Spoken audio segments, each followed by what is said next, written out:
el rompehielos Sara Almirante Irízar logró atravesar el témpano A81 y continuar con la K-2223 con rumbo a la base Belgrano 2. De acuerdo a lo planificado por el Comando Conjunto Antártico, COCOANTAR, el rompehielos Sara Almirante Irízar zarpó el miércoles por la tarde desde la Base Antártica Conjunta, BAC, Orcadas para dirigirse a la BAC Belgrano 2, dando inicio a su travesía hacia el sur del mar de Weddell. Esta ruta marítima representa un desafío adicional, puesto que es la base antártica argentina más austral, y ello implica una navegación dificultosa a causa de la presencia del campo de hielo.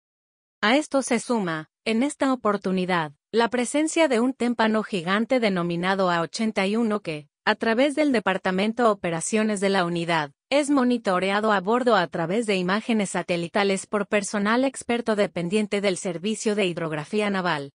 Este témpano, producto de la ruptura que se produjo el 23 de enero en la barrera de hielo Brunt, cuenta con 1.560 kilómetros cuadrados de superficie, y abarca un total de 25 millas náuticas de ancho por 30 de largo. Adicionalmente, se produjeron rupturas secundarias que formaron témpanos de varias decenas de kilómetros de extensión, y que también están a la deriva en el sur de este mar.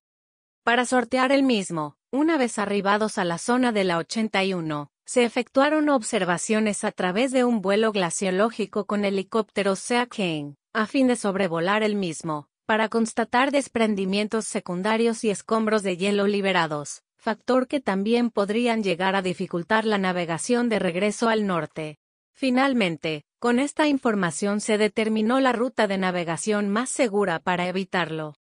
Cabe destacar que, desde el punto de vista operativo, el A81 no representa peligro alguno, puesto que el Irízar cuenta con sistemas electrónicos de última generación que fueron actualizados para esta campaña antártica, y la capacidad humana a bordo para analizar y determinar una navegación segura aún durante la noche, con hielos y la baja visibilidad propios de la Antártida.